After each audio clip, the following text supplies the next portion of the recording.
पूज्य बाबा हैं, उनके चरणों को प्रणाम करता हूँ। धर्म बचाने के लिए, धार्मिक मुद्दों के लिए यात्रा निकालें, अच्छा है। संत हैं, वो बहुत बड़े हैं, मैं उनका बहुत आदर करता हूँ। पर अगर राजनीति करना है तो ये चोला छोड़ना चाहिए कांग्रेस अभी, और अगर ये चोला पहनना है तो राजनीति छोड़ देना चाहिए। कोई जरूरी थोड़ी है। बहुत से काम समाज सुधार के आज हैं। मेरा दोनों हाथों से पैर छीता हूँ यहीं से, आपके माध्यम से बड़ा आग्रह करता हूँ। हम लोगों को नसीहत देते हैं उनके बड़े नेता, कभी ट्वीट पे कभी उस पे के हम सोशल डिस्टेंसिंग का पालन नहीं कर रहे। और ये इनका जुलूस इंदौर में देखिए आप, इनके नेता जब जाते हैं तब क्या स्थिति कर देते हैं। पर उपदेश कुशल बहुतेरे, उपदेश हमेशा दूसरों के लिए होते हैं, ऐसे वो उपदेश हमें देते हैं। ये कोरोना काल है आज की, देखिए किसी पार्टी पर संकट नहीं है, ये किसी जाति पर संकट नहीं है, किसी धर्म पर संकट नहीं है। कोरोना का संकट देश पर है, प्रदेश पर है, शहरों पर है, गांव पर है, बस्ती पर है। अभी तो हमारा ध्यान एक तरफ होना चाहिए। अभी मध्य प्रदेश में और कोई तात्कालिक संकट तो दूसरा ऐसा है नहीं ना कि जिसकी तरफ आप ध्यान आकर्षण कर रहे हो और हाहाकार मच जाए। आज हाहाकार मचाने को अगर कोई है तो वो कोरोना है। और इस समय तो आपके देखो, हमारे डंडे अलग हो सकते हैं, हमारे झंडे अलग हो सकते हैं, हमारे एजेंडे अलग हो सकते हैं, पर जब प्रदेश पे संकट आए तब तो हम एक हो सकते हैं। क्यों नहीं हो रहे हैं? थोड़ा सोचो।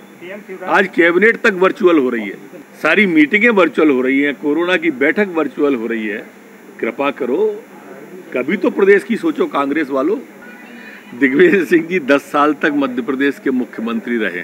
अब मैं ये तो नहीं कहता कि उन पर मुझे तरस आता है, या क्योंकि वो योग्य व्यक्ति हैं, उम्र भी है, उम्र दराज भी है, अनुभवी भी हैं। मैं उनके सामने बहुत छोटा हूँ, शून्य के बराबर ही हूँ। पर इतना मेरी, जहाँ तक मेरी बुद्धि है छोटी सी, उसमें ये आता है कि जो सत्र निरस्त होता है उसकी पूरी प्रक्रिया निरस्त हो जाती है, उसके सारे प्रश्न निरस्त हो जाते हैं। ध्यानाकर्षण, शून्यकाल, स्थगन जो भी होता है उस सत्र का सभी निरस्त हो जाता है। जब सब निरस्त हो जाता है तो ये कैसी प्रतिक्रिया है उनकी? कभी अंतर्मुखी होकर भी सोचना चाहिए। उनका बड़ा कैरियर होगा, वो ज़्यादा अच्छे से जानते होंगे अपने कैरियर के बारे में। और जब चीन के राजनयिक से वो गुपचुप मुलाकात करते हैं और फिर चीन की बात करते हैं तो हंसी आती है। वो बड़े नेता हैं, देश की सुरक्षा से जुड़े मसलों को सार्वजनिक करने के लिए उनका खून कभी नहीं खोलता है क्या? वो जाते हैं, सुरक्षा से जुड़े मामलों पर बात कर रहे हैं, करी है तो, नहीं करी है तो, उन्हें कम से कम स्पष्ट तो करना चाहिए। अप्रत्यक्ष मदद की नौटंकी जो वो करते हैं ये ठीक नहीं है। देश की सुरक्षा से जुड़े मामलों को वो जिस तरह से रखते हैं, मैं उसको भी ठीक नहीं मानता हूँ। ठीक है, उनका क्या कैरियर है वो जाने, देश की जनता इसको अच्छा नहीं मानती। अब कांग्रेस अपना नेता, कांग्रेस ऐसा नहीं है, नया नारा नहीं आया है। कांग्रेस अंतर्द्वंद से गूंज रही है। कांग्रेस का ये संक्रमण काल है।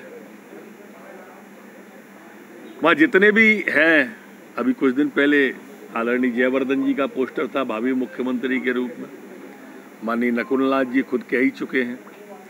अब राजाना व्यापारी, जीतू पटवारी, मेरे को तो समझ नहीं आ रहा है। मैं तो मानता हूँ कि ना पटवारी ना व्यापारी, अब की बार जनता की बारी, इस बार जनता की बारी रहेगी और जनता तय कर देगी आने वाले चुनाव में कि कांग्रेस कहाँ तक नीचे हाशिए पर जाएगी।